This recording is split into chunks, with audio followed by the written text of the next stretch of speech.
നമസ്കാരം. Follicular thyroid കാർസിനോമയുടെ രണ്ടാം ഭാഗം വീഡിയോ ആണ്. അപ്പോൾ ആദ്യത്തെ പാർട്ടിൽ ആ പേഷ്യൻറ്റിന് ഈ തൈറോയ്ഡ് കാർസിനോമ വരാനുള്ള കാരണങ്ങൾ എന്താണെന്നും അവരുടെ കംപ്ലയിൻസും നമ്മൾ കാണുമ്പം എന്തൊക്കെയായിരിക്കും ഫൈൻഡിങ്സും പറഞ്ഞിട്ടുണ്ട്. ഇപ്പോൾ മൊത്തം 5 ഭാഗമുണ്ട്. എല്ലാം കൂടി കണ്ടാലേ പേഷ്യൻറ്റിന് കംപ്ലീറ്റ് ആയിട്ടൊരു ഐഡിയ കിട്ടത്തുള്ളൂ.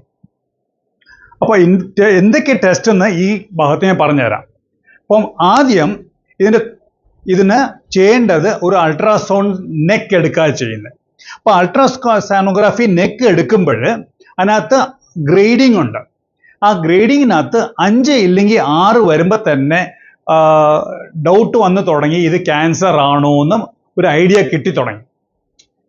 അപ്പം അത് കഴിഞ്ഞ് ഇത് കൺഫേം ചെയ്യാൻ വേണ്ടി ആ മുഴയിൽ ഒരു ചെറിയൊരു നീഡിൽ ഇട്ട് സെൽസ് എടുത്തിട്ട് ടെസ്റ്റിന് വിടണം.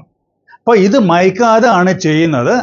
ചെറിയ നീഡിലാവുകൊണ്ട് അറിയത്തില്ല, വേദന കാണത്തില്ല, ജസ്റ്റ് ഒന്ന് പ്രിക്ക് ചെയ്യുന്ന പെയിൻ മാത്രമേ കാണത്തുള്ളൂ. അപ്പോൾ ആ ടെസ്റ്റ് അയച്ചു കഴിഞ്ഞാൽ അത് 3-ാം ദിവസം നിങ്ങൾക്ക് റിപ്പോർട്ട് കിട്ടുന്നതായിരിക്കും, മാക്സിമം 4-ാം ദിവസം. ആ റിപ്പോർട്ടിനകത്ത് ഇതിനകത്ത് ഫോളിക്കുലർ സെൽസ് കൂടുതൽ കാണുന്നു, ഇത് ക്യാൻസർ ആയിട്ട് വരാനുള്ള സാധ്യത ഉണ്ടെന്നേ വരത്തുള്ളൂ. ചിലപ്പോൾ ഫോളിക്കുലർ അഡിനോമ എന്നായിരിക്കും, ചിലപ്പോൾ ഫോളിക്കുലർ സെൽസ് സസ്പീഷൻ ഓഫ് മാലിഗ്നൻസിയും തന്നെ ആയിരിക്കും ചിലപ്പോൾ വരുന്നത്.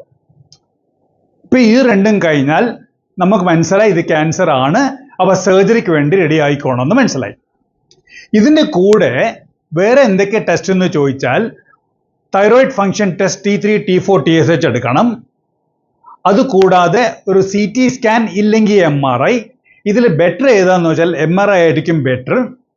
അതല്ലാതെ നമുക്ക് ഡീറ്റെയിൽ ആയിട്ട് അറിയാൻ വേണ്ടി ഒരു PET സ്കാനിങ് കൂടെ വേണ്ടി വരും, പോസിട്രോൺ എമിഷൻ ടോമോഗ്രാഫി. ഞാൻ ഈ സ്ക്രീനിൽ കാണുന്ന ഡയഗ്നോസ്റ്റിക് 131 സ്കിന്നിഗ്രാഫി ഇപ്പം ചെയ്യുന്ന ടെസ്റ്റ് അല്ല, ഓപ്പറേഷൻ കഴിഞ്ഞിട്ട് ചെയ്യുന്ന ടെസ്റ്റ്. അത് ഞാൻ പിന്നെ പറഞ്ഞുതരാം. സോ ബ്ലഡ് ടെസ്റ്റിൽ T3, T4, TSHന്റെ കൂടെ തന്നെ തൈറോഗ്ലോബുലിനും ആന്റി തൈറോയിഡ് ആന്റിബോഡിയും ചെയ്യുന്നതായിരിക്കും. ഇത്രയും ചെയ്തു കഴിഞ്ഞാൽ തൈറോയിഡ് ക്യാൻസർ റിലേറ്റഡ് ഉള്ള എല്ലാ ഇൻവെസ്റ്റിഗേഷനും കഴിഞ്ഞു. ഇതിന് കൂടെ തന്നെ ഒരു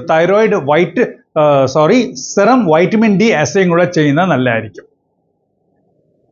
ഇതെല്ലാം ഈ തൈറോയിഡിന്റെ ക്യാൻസറിന്റെ റിലേറ്റഡ് ഇൻവെസ്റ്റിഗേഷൻ മാത്രമാണ്.